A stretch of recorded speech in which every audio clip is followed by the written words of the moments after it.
The official Anime Expeditions tier list just dropped. We're going to go over all of it. If you guys do want the faster version, I did post a TikTok video, but I would appreciate if you guys watch this one also. All right, here is the tier list. As you guys can see on screen, I'm not going to force you guys to watch the whole entire video to get the tier list, but this tier list, low-key, does need some explaining. That's why I'm going to explain it. Now, for the first part, we're going to start with top 5, which is going to be Kenpachi, Megumi, Yuta, Gowther, and Elf Mage, aka Farron. Now, top 5 isn't just the strongest. Top 5 is actually going to be top 5 overall units.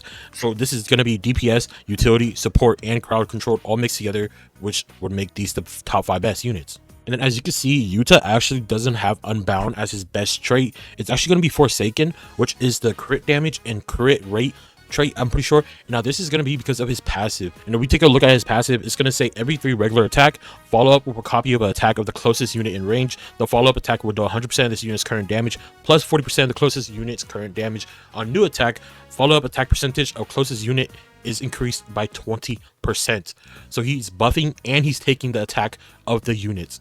Then we're going to look at the DPS list, which is just going to be units focused on providing efficient damage. So basically the units who put out the most damage under the least amount of time. Starting off this list is going to be Kenpachi, which he's full AoE, so he's just doing a bunch of damage. Second is going to be Farron, which is full AoE also. She just doesn't output as much damage as Kenpachi.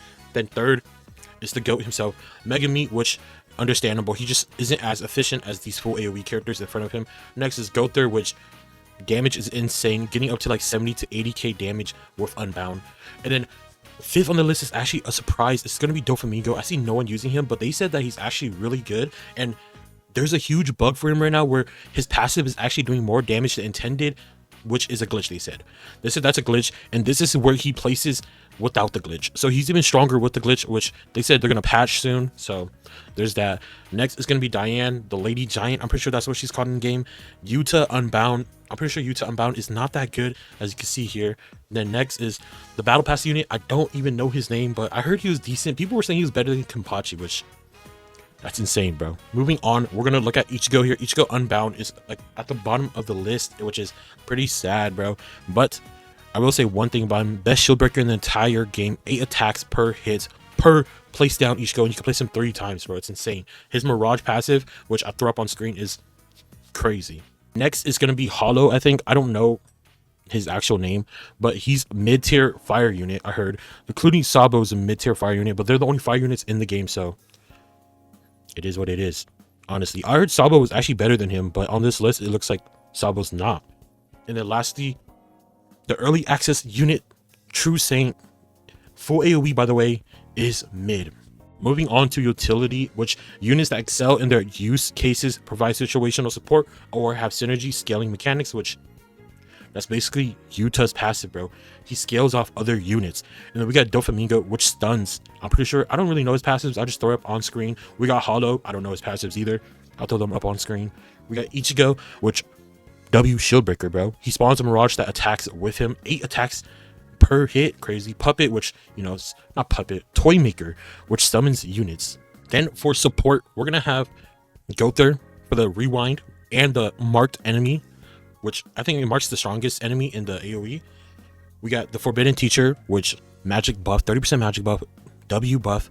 The Hero, which is, I believe, 30% physical buff, W buff. And then we got Megumi, which is a 25% magical buff, I'm pretty sure. And then we got Noelle, which I don't even know what she does. I think she gives you a shield to defend yourself against bosses' attacks, which I guess, I don't know. But bosses do stun, but I just wouldn't run her, honestly. Next, we got Crowd Control, which if you don't know what Crowd Control is, I'll just throw it up on screen right here. Boom. We got, first off, Salmon Sorcerer, which probably the best slow/stun unit in the game. We got Megumi, which I don't even know what he does that is crowd control, I guess. Oh no, he does rewind. What am I thinking? And then we got Gowther, which is a rewind also. Rukia, which is a freeze. Doflamingo has a stun, I believe. With every 6 attacks, he like stuns the enemies.